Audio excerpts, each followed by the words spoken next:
Sự cạn kiệt tài nguyên thiên nhiên và biến đổi khí hậu đã cho thấy nền nông nghiệp khai thác triệt để đất đai nguồn nước để đạt sản lượng đã không còn phù hợp. Thay vào đó, các mô hình nông nghiệp biết tái sử dụng phụ phẩm, phế phẩm của quy trình sản xuất này làm đầu vào cho quy trình sản xuất khác là xu hướng phát triển bền vững. Bởi tuần hoàn trong nông nghiệp vừa cải thiện thu nhập cho người nông dân mà lại không gây tổn hại môi trường trong hiện tại và tương lai.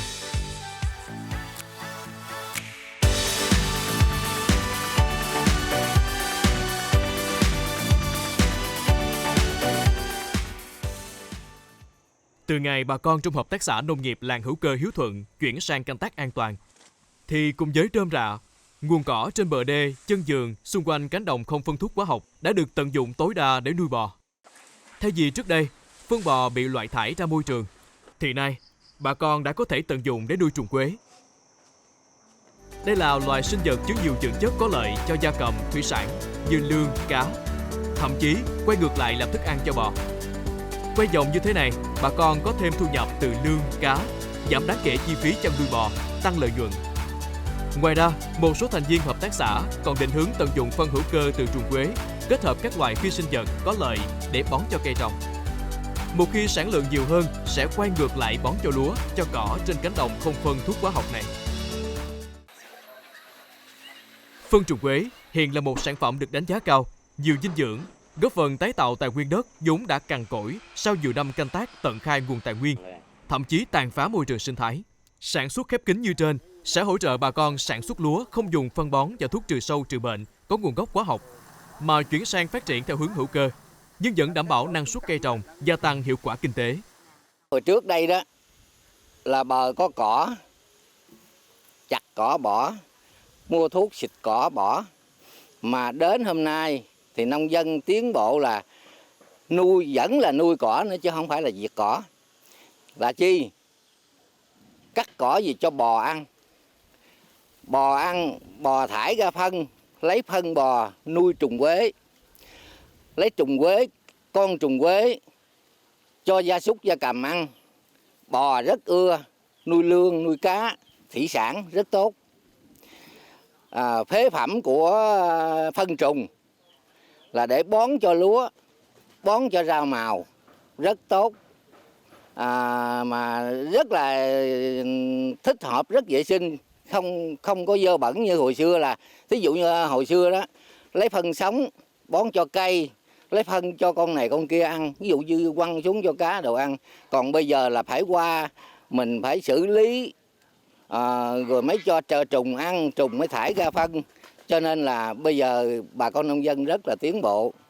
Cho nên hiện nay đó, đúng ra nói theo cái câu có nghĩa là cũng như là nông nghiệp và tuần hoàn, có nghĩa là xây chuyển, bà con nông dân tiến bộ là xây chuyển để làm như thế nào vừa có lợi ích mà vừa thích hợp với vệ sinh môi trường. Nông nghiệp ở đồng bằng sông Cửu Long hiện nay phần lớn không bền vững, ô nhiễm phân bón, thuốc trừ sâu, hormone và thuốc kháng sinh. Điều không bền vững nữa là việc tưới nước quá nhiều, và thường là từ nước ngầm. Thêm vào đó, có rất nhiều sản phẩm bị hao hụt do thiếu kiến thức liên quan sau thu hoạch. Nhưng sản phẩm này cũng kết thúc ở bãi rác hoặc thậm chí là trong lò đốt. 40% sản lượng nông nghiệp của Việt Nam là từ đồng bằng sông Cửu Long, 80% người dân đồng bằng sông Cửu Long có liên quan đến nông nghiệp. Vì vậy, tiềm năng phát triển nông nghiệp bền vững và tuần hoàn thì quả là rất lớn.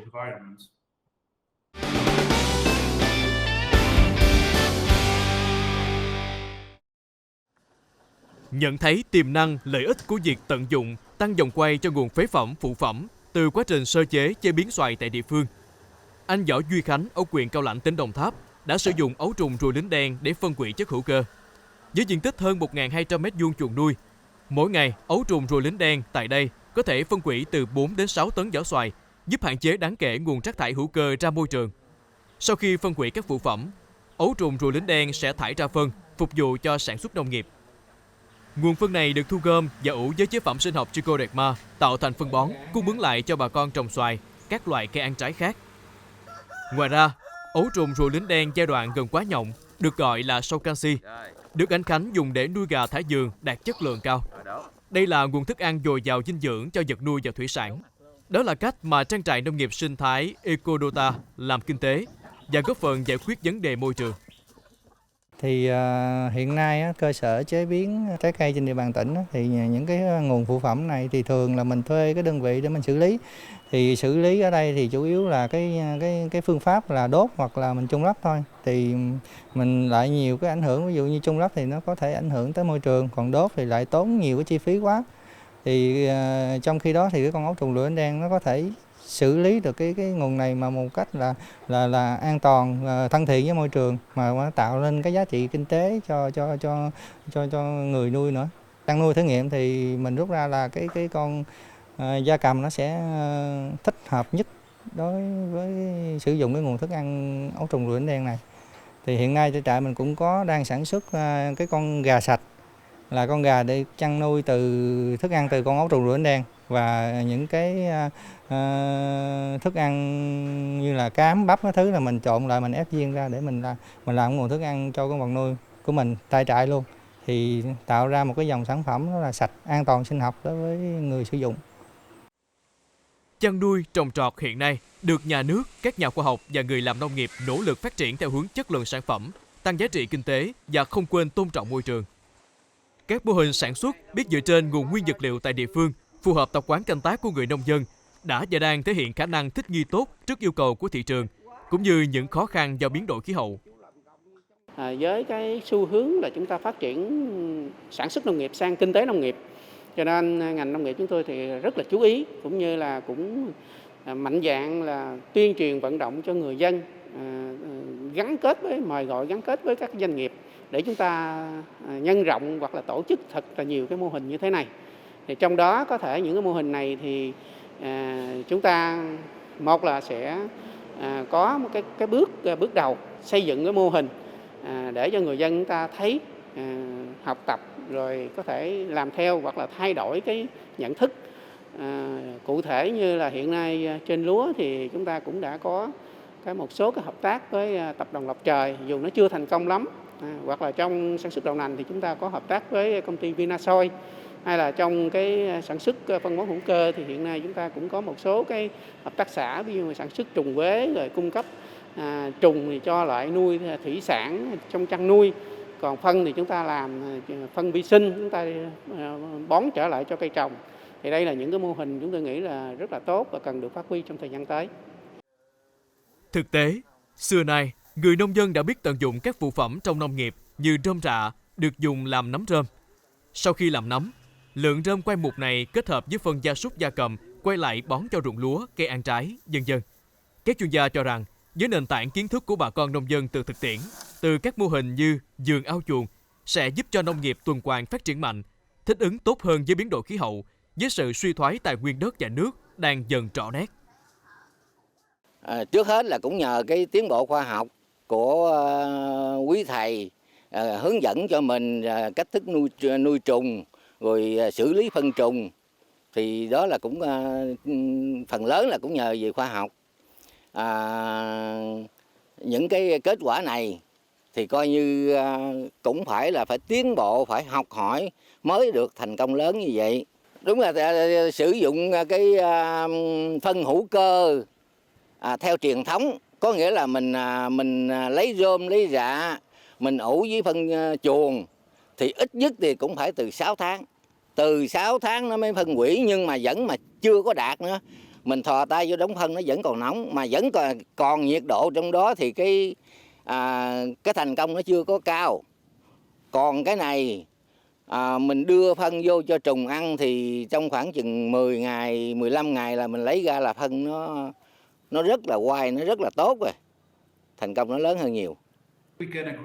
Chúng ta thấy xâm nhập mặn, chúng ta thấy nước bị ô nhiễm, chúng ta thấy ít nước ngọt hơn và hạn hán nhiều hơn. Ta không biết chính xác những năm tới sẽ như thế nào, và nông nghiệp tuần hoàn có thể giúp ích như thế nào. Nó giúp mọi người chống chịu và thích ứng với môi trường thay đổi. Về cơ bản, nó được cho là để đảm bảo rằng bạn đối xử tốt với môi trường của mình và sử dụng những gì bạn có trong môi trường đó. Không dứt bỏ mọi thứ, mà hãy tái sử dụng chúng. Đừng lấy những thứ từ bên ngoài, nhưng hãy cố gắng sử dụng lại những thứ bạn có tại đồng ruộng và vườn trồng, càng nhiều càng tốt. Đối với rác thải nông nghiệp, không nên đốt mà phải làm than sinh học hoặc là ủ phân.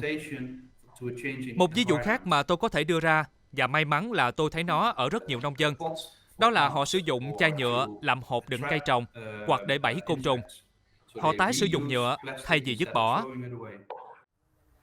Sản xuất quy mô nông hộ, nhưng để phát triển kinh tế tuần hoàn trong nông nghiệp thì rất cần sự tham gia nhiều hơn của bà con nông dân, ngành chuyên môn và các doanh nghiệp. Khi đó, nông dân được hỗ trợ kỹ thuật, thay đổi nhận thức để mạnh dạn tiếp cận sản xuất theo quy trình tuần hoàn một cách bài bản, đạt hiệu quả tối ưu.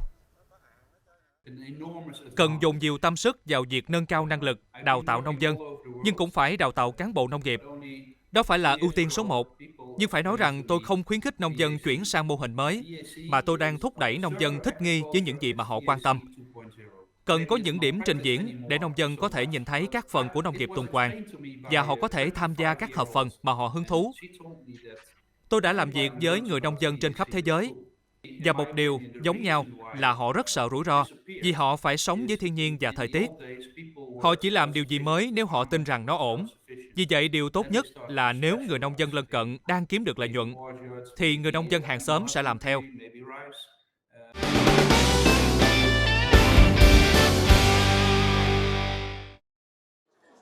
Tôm nước lợ là ngành hàng giá trị mang về cho đất nước hàng tỷ đô la Mỹ mỗi năm. Tuy vậy, khi thị trường có nhiều biến động, thì những kiểu sản xuất cũ chưa thể hiện được tính bền vững. Trước khó khăn đó, hệ sinh thái kinh tế tuần hoàn bắt đầu phát triển. Nhiều doanh nghiệp tận dụng nguồn phế phẩm từ các nhà máy chế biến tôm xuất khẩu để tạo ra các sản phẩm có ích khác. Các sản phẩm này có thể sử dụng ngay hoặc trở thành nguyên liệu đầu vào cho quy trình sản xuất khác. Cách làm này tạo nên giá trị kinh tế rất lớn từ vỏ tôm, thứ tưởng như bỏ đi. Ước tính có khoảng 1 triệu kg phụ phẩm tôm đang thải ra hàng ngày. Nếu như chúng ta không có một cái doanh nghiệp đứng ra để xử lý thì cái vấn đề phụ phẩm đó nó sẽ trở thành một cái gánh nặng cho xã hội và gánh nặng cho môi trường. Thì nhận thấy cái tiềm năng của ngành cũng như là trong cái thành phần đầu của tôm nó có rất là nhiều cái thành phần dinh dưỡng. Ví dụ như nó có 45% là protein, 22% là khoáng, 17% là chitin và các thành phần dưỡng chất còn lại. Thì từ những cái thành phần dưỡng chất đó mình có thể phát triển ra rất là nhiều các sản phẩm. Thứ nhất là cái phần protein thì mình đang là cái nguyên liệu cho cái ngành thức ăn chăn nuôi. Mình đang cung cấp cái sản phẩm cho những cái nhà máy sản xuất thức ăn để sản xuất cho cám, cho tôm, cá, gia súc gia cầm, ví dụ như là heo, gà, vịt chẳng hạn. Cái phần xác thì tụi mình đang sản xuất ra polymer sinh học và ở đây đang sử dụng ví dụ như là mình chiết xuất ra để mình tạo ra những cái sản phẩm ví dụ như là oligochitosan hoặc là Citic 15 là một cái sản phẩm gọi là bảo quản nông sản sau thu hoạch. Còn đối với cái phần mà mảng thực phẩm thì tụi em đang bên công ty đang cung cấp nguyên liệu cho những cái nhà máy để ứng dụng cho những cái lĩnh vực ví dụ như là mì gói hoặc là snack hoặc là gia vị. Hiện tại tức là phần đầu nguồn tụi em đã chiết tách ra được khoảng 80% những cái thành phần dinh dưỡng ở trong nguyên liệu. 20% còn lại phần lớn là ví dụ mình không có cái giải pháp xử lý cuối nguồn thì nó sẽ thải ra môi trường. Tuy nhiên tụi em ở cái khâu xử lý cuối nguồn tụi em có áp dụng những cái quy trình ví dụ gọi là 3R là reduce, reuse và recycle. Để tụi em tận thu tái sử dụng những cái nguồn nước và những cái dưỡng chất còn lại có trong cái nguồn nước thải để tụi em có thể phát triển ra ví dụ như là phân bón hữu cơ, tức là tụi em sử dụng bùn thải để làm ra phân bón hữu cơ, hoặc là tụi em phát triển ra những cái giải pháp về sản xuất protein đơn bào, nó gọi là single cell protein, hoặc là những cái giải pháp về nuôi ruồi lính đen chẳng hạn. Phế phẩm, phụ phẩm trong quá trình nuôi chế biến, thay vì để chúng gây ô nhiễm môi trường, hiện nay đã được tái sử dụng dưới nhiều hình thức khác nhau, giúp nâng cao hiệu quả sản xuất. Đây cũng chính là xu hướng phát triển nông nghiệp tuần hoàn, góp phần giải quyết những khó khăn do khan hiếm tài nguyên thiên nhiên, gia tăng khả năng ứng phó với sự biến động liên tục của thị trường. Tuần hoàn trong nông nghiệp có khả năng giúp bà con nông dân và doanh nghiệp trong lĩnh vực sản xuất nông sản hạn chế tối đa những rủi ro về đầu ra của nông sản. Muốn được như vậy, cần tạo nên hệ sinh thái các mắt xích giữa nông dân với doanh nghiệp và các doanh nghiệp với nhau để cùng khai thác tối đa kinh tế tuần hoàn vốn còn nhiều dư địa này.